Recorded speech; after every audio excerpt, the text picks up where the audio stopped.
me again, Hershey. O karon nga mag-celebrar na ang Cebu City sa iyang 86th Charter Day. Uban ni Miss akong team o atong suruyon ng Queen City of the South. So, tara!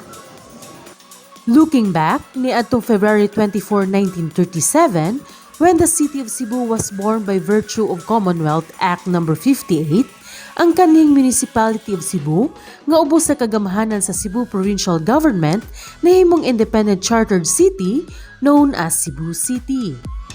Here are two reasons nganong need jud nimo i-appeal sa bucket list ang Cebu City.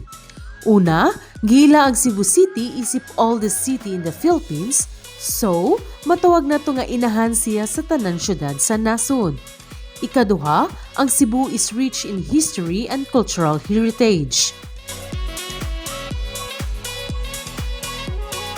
Siyempre, mag-una gyud na ang pinakasikat sa Cebu City, ang Colon Street o Dalan Colon, nga known for being the oldest street in the country, named after Christopher Columbus, built in 1565, o gisubay sa gigikanan niini nga tukang Miguel Lopez de Legazpi. Dinhi sa Colon, diri nimo makita ang mga nagkalenglaing klaseng affordable nga tindahan, og syempre ang paborito sa tanan nga pangitaon ang street food. Ang Magellan's Cross nga nahimutang sa Plaza Sugbo tupad sa Santo Niño kini adunay usa ka Kristiyanong krus nga gitanom sa mga Spanish explorers sa una nilang expedition sa kalibutan nga gipanguluhan ni Ferdinand Magellan sa pag-abot sa Cebu sa Pilipinas niadtong April 21, 1521. Kining Magellan's Cross kinadagsa gyud ni sa mga turista ug dili mabalaka kung makalimot kag dala sa camera. Kaya adunay mga karaang photographers nga willing mukuha nimong photograph sa barato lang nga presyo.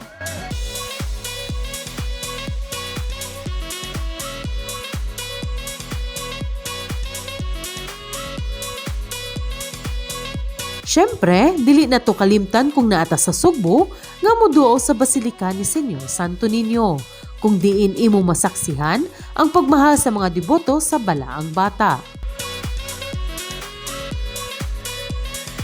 Kaning Fort San Pedro, mao kini ang labing karaan ug pinakagamay nga fort sa Pilipinas ug mao'y usa sa garbo sa dakbayan. This fort holds a rich history of the island and the historical events during the Spanish rule. Diri makita nimo ang mga kanyon nga gibutang sa isig ka kilid nga nagatubang sa dagat.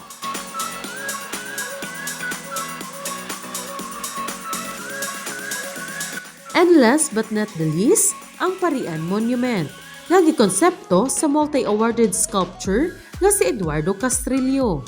Ang monumento naghulagway usab kini sa conversion ni Raha Humabon ug sa iyang mga followers ngadto sa Kristyanismo, lokal nga revolusyon batok sa Spanish rule, Cebuano veneration of Santo Niño, and beatification of first Cebuano saint Pedro Calungsod.